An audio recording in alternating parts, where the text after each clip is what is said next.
So we're going to try creating a new side for Star Wars Battlefront 2 from scratch, more or less. So to start off, what we need to do is go to Sides. We're in our World folder.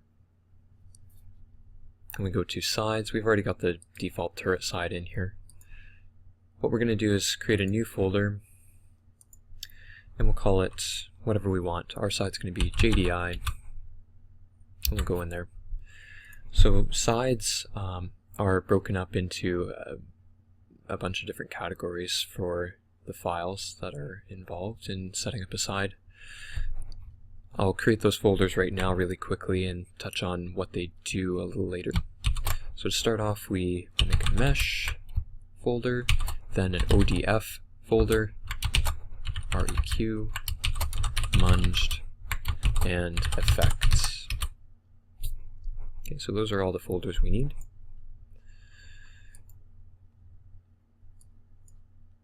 Now what I'm going to do is just use some assets that have been pre-made by nedarb7 on GameToast.com. He's got the Clone Wars Darth Maul unit, and I've downloaded that for this example. So we'll go in here, and he's got everything set up pretty closely to what we would actually need, with a few issues that we'll just need to quickly resolve. So we'll start off with the ODFs. ODF files are property files for units, weapons, and vehicles, and combo files are animation combos, essentially property files for strings of animations. I'm just going to take all of those, copy them into the ODF folder. They're all there. The unit in question that we're going to be working with is CIS Hero TCW DHMAL, and so that's a name we're going to have to remember. Okay.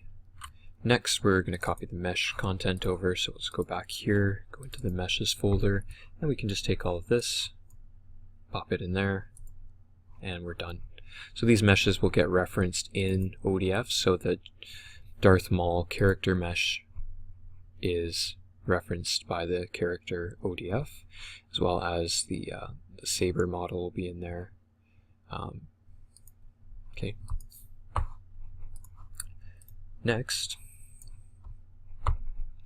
we will grab the effects out. Effects are basically targas and a .effects file. .effects files just contain properties and variables for how those targets are going to behave. So an explosion would have maybe a fireball that would expand really rapidly, and that's all it is. A lot of smoke and mirrors. So we're just going to copy that into effects. It's all there. Great.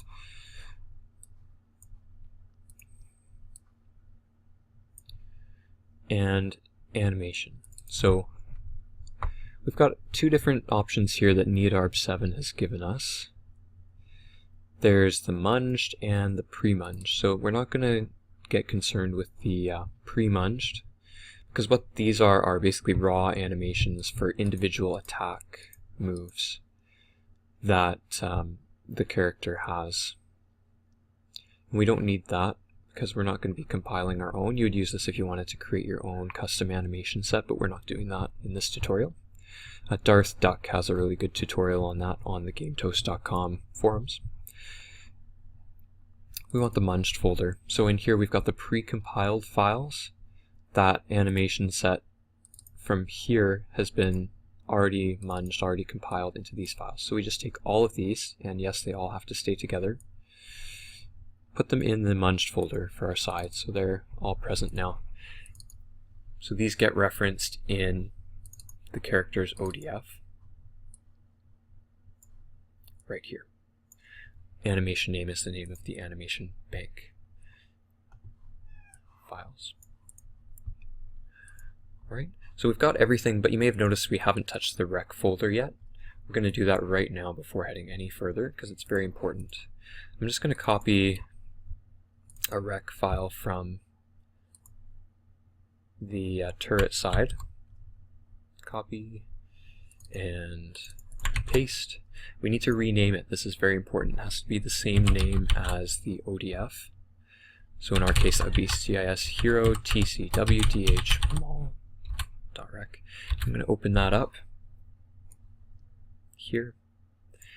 And what rec files do is they list a class, which is, it could be a vehicle, it could be a turret in this case, or in our case, it's going to be a unit. And here's the name. Again, it has to match the name of the ODF for our unit. Great, there it is. So we'll save and close that. It's a very simple process. And then there's one other rec that we need, actually, and there has to be a rec for each side itself. So I'm going to copy the turret one, and then we'll have a look at it here. I put it in this JDI side. I'm going to rename it to JDI. Open it up. And the turret side is quite large. It's got a lot of different kinds of turrets in it. We don't need any of that. We're just going to put CIS hero tcw dh mall in there. And so you may notice the pattern here that everything has to match up. This is referencing the .rec file. The .rec file in here is referencing the ODF file, and the ODF file will reference all sorts of things, such as the mesh from there. So that's all we're going to put in here for now. Okay, but that pretty much does it for what we need to have in the sides file, or folder rather. One thing we need to add before we go ahead and try and munge anything is the common folder, because sides have dependencies. So if you look at the Darth Maul, his class parent is something called Com Jedi Default, which is basically a prototype Jedi unit that all the Jedi heroes reference. So I need to dig around in the assets for that. It's really easy to find, just assets sides, and we take the common folder, copy it, run over to here, and just paste it really quickly. Alright, so we've got that. We need to do one more thing, and that's go into build sides. And this is where the munge program looks when it munges the sides that you have. So if you're going to try and munge your JDI side, you need to have a JDI folder. I'm just going to take maybe the Gungan folder here. These are all stock sides, by the way. Let's rename it JDI, nice and simple. And there should be nothing really in here except for some log files. We need to change what's in the munge batch file, because right now it's still trying to munge the Gungan folder. Just change that to JDI to match our side name, and done. Great. So now we're all set. We can munge. That'll get our side into the add-on folder. However, we have one last thing that needs to be done, and that is to add references to our side into this script for the world. So I'm just going to go into common scripts, world name, and I'm just going to use the Clone Wars one. So here we are. I've got Notepad++, makes it very easy to organize your files.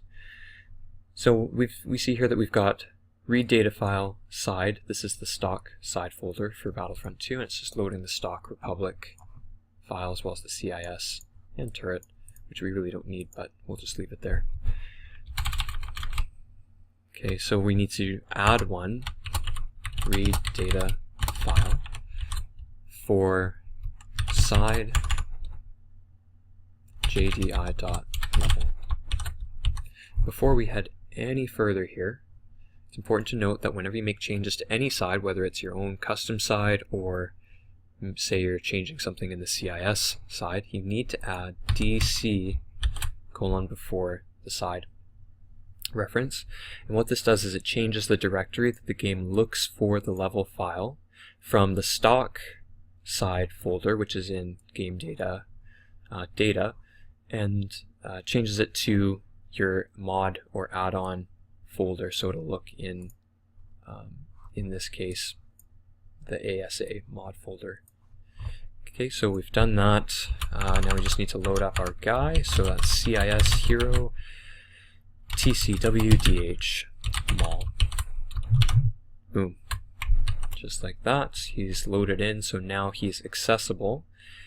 We'll just quickly add him in here so that it's easy for us to play him. We'll put him on the Republic team as CIS hero TCWDH mall.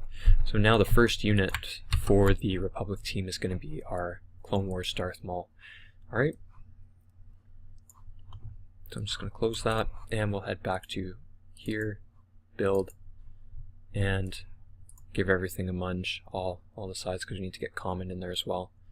And clicking this makes sure that our script that we were just editing gets munged as well. There we go.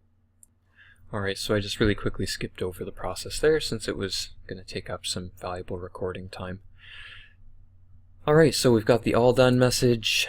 We can close this. We did get a warning. That happens often when you munge characters. It just says it's got X amount of vertices and no collision geometry, which is fine for characters.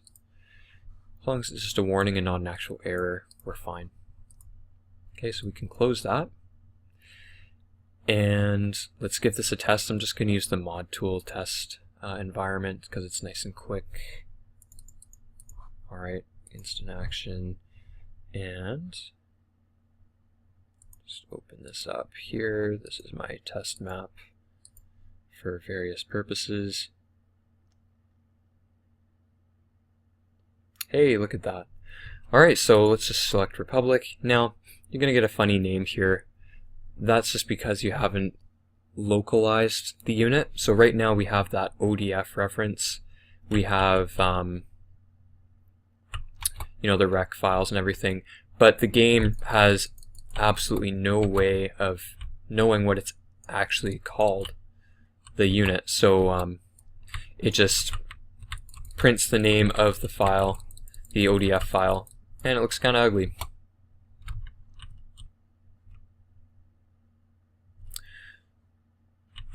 So here we are, he's in game, we've got everything, the animation set is all there, the unit looks good, and no issues whatsoever, aside from the fact that this is the stock Yavin ground texture and sky, which looks terrible. But at this point, at least you can make a custom side and add a unit in. Adding more units is pretty much the same principle. You would just add more recs, add references in the sides rec file, and make sure that it's referenced in the script for the level. And that's pretty much it. If you have any questions, ask away in the comments or on GameToast.com, where anybody there will be willing to help you out. Thanks for watching.